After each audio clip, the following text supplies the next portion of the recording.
പടം കൊള്ളാൻ ചേട്ടാ അടിപൊളി, വലിയ കലിപ്പില്ല. സിംബുവിൻ്റെ ഒരു അടിപൊളി തിരിച്ചറിവെന്നാണെങ്കിൽ നമുക്ക് പറയാം. പോരാ, ഒട്ടും പോരാ. ഒട്ടും പേരെന്ന് പറഞ്ഞാൽ തീരെ പോരാ. കമലഹാസൻ ആരും പോരാ. അതാണ് പടം നശിപ്പിച്ചത്. ഏറ്റവും മോശമായിട്ട് തോന്നിയ മ്യൂസിക് ഭയങ്കര മിസ്പ്ലേസ്മെന്റ് ആയിരുന്നു. വെറുതെ ആവശ്യമില്ലാത്ത സീനിലൊക്കെ കൊണ്ടുപോയി ഭയങ്കര ഒരു ബന്ധമില്ലാത്ത മ്യൂസിക് കൊണ്ടുവച്ച് പോരാ. ഞാൻ കുറെ എക്സ്പെക്ട് ചെയ്ത് പോയോണ്ടായിരിക്കും ഒട്ടും പിടിച്ചില്ല. നല്ല മൂഞ്ചിയ പടം ചേട്ടാ. സെക്കൻഡ് ഹാഫ് കൊള്ളാം, ആവറേജ്, കുഴപ്പമില്ല. കമലഹാസൻ പുള്ളി പ്രായതിൻ്റെ കുറച്ച് ബുദ്ധിമുട്ടുകളൊക്കെ ഉണ്ട്. പിന്നെ റഹ്മാൻ്റെ സ്ഥിരം പരിപാടി തന്നെ, കുറേ വയലിനും കുത്തിക്കയറ്റുള്ള പരിപാടി. വേറെ കുഴപ്പമൊന്നുമില്ല, കണ്ടിരിക്കാം. പടം കൊള്ളാം കേട്ടോ, നല്ല പടം. കൊള്ളാം, വലിയ കുഴപ്പമില്ല. നല്ല ആക്ഷൻ സീനാണ്. പടം ബോറാണ്. കമലഹാസൻ മ്യൂസിക്കും കൊള്ളാം. പ്രതീക്ഷിച്ചതിനേക്കാളും ബെറ്റർ ആയിരുന്നു. തീർച്ചയായിട്ടും നല്ല അഭിനയമാണ്. കാരണം ഈ ഏജിലും ഇത്രയും നല്ല അഭിനയം കാഴ്ചവെക്കുന്നു എന്ന് പറയുന്നത് അതിജീവിക്കുന്നതാണ്. സെക്കൻഡ് ഹാഫ് ഫസ്റ്റ് ഹാഫ് കുറച്ചും കൂടെ കൊള്ളായിരുന്നു. സെക്കൻഡ് ഹാഫ് വളരെ മോശമായിരുന്നു. നമുക്ക് എല്ലാം പ്രഡിക്റ്റബിളും അല്ലായിരുന്നു. പക്ഷേ ഇരുന്ന് കാണാം, അത്രേ ഉള്ളൂ. കമലഹാസന്റെ ആക്ടിങ് നൈസായിരുന്നു. നല്ല പടം, നന്നായിരിക്കുന്നു, സൂപ്പറായിരിക്കുന്നു. കമലഹാസൻ സൂപ്പറായിരിക്കുന്നു. ഈ വയസ്സാം കാലത്ത് ഇത്രയും നല്ല രീതിയിൽ അഭിനയിച്ചിരുന്നു. കൊള്ളാം ചേട്ടാ, കുഴപ്പമില്ല. കൊള്ളാം, അടിപൊളിയല്ലോ. ഷോട്ടില്ലേ, കൊള്ളില്ലേ എനിക്ക് ഷോട്ട് കുഴപ്പമില്ല. കൊള്ളാം, അടിപൊളി, കൊള്ളാമല്ലോ, കണ്ടോണ്ടിരിക്കാം.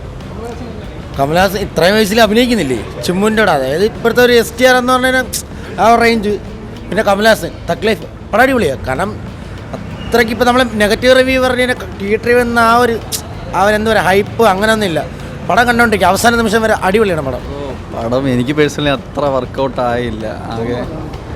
ആകെ അതിൻ്റെ അകത്ത് കൊള്ളാവുന്നത് റഹ്മാൻ്റെ BGM മാത്രമേ ഉള്ളൂ. ബാക്കി അത്രയ്ക്ക് അങ്ങ് വർക്കൗട്ട് ആയില്ല, അത്രേ ഉള്ളൂ. പിന്നെ പഴയ സാധനം തന്നെ പുതിയതായിട്ട് ബ്രാൻഡ് ചെയ്ത് ഇറക്കുന്നേ ഉള്ളൂ.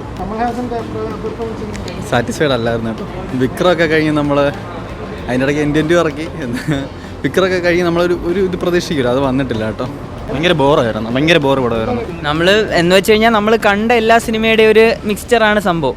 ഫസ്റ്റ് ഹാഫ് എന്ന് പറഞ്ഞാൽ ഫസ്റ്റ് ഹാഫ് കുഴപ്പമില്ല, കണ്ടുകൊണ്ടിരിക്കാൻ പാട്ടൊക്കെ ഉണ്ട്, നൈസായിട്ട് പോകുന്നുണ്ട്. ഇല്ല, സെക്കൻഡ് ഹാഫ് വന്നിട്ട് എന്തോന്നാണെന്ന് മനസ്സിലാവില്ല. നമ്മളെ സൂര്യയുടെ ബോധിധർമ്മൻ ഏതൊക്കെയോ കുറേ പടമുണ്ട്. എല്ലാ പടവും അടുപ്പിച്ചെടുത്തേക്കുന്ന ഒരു സാധനം. ഫസ്റ്റ് ഹാഫ് കൊള്ളായിരുന്നു. സെക്കൻഡ് ഹാഫിൽ താടി മുടിയൊക്കെ വെച്ചിട്ട് മ്യൂസിക് അടിപൊളി, മ്യൂസിക് എല്ലാം അടിപൊളി, BGM എല്ലാം. പുള്ളിയെ നേരെ യൂസ് ചെയ്തിട്ടില്ല ശരിക്കും പറഞ്ഞാൽ.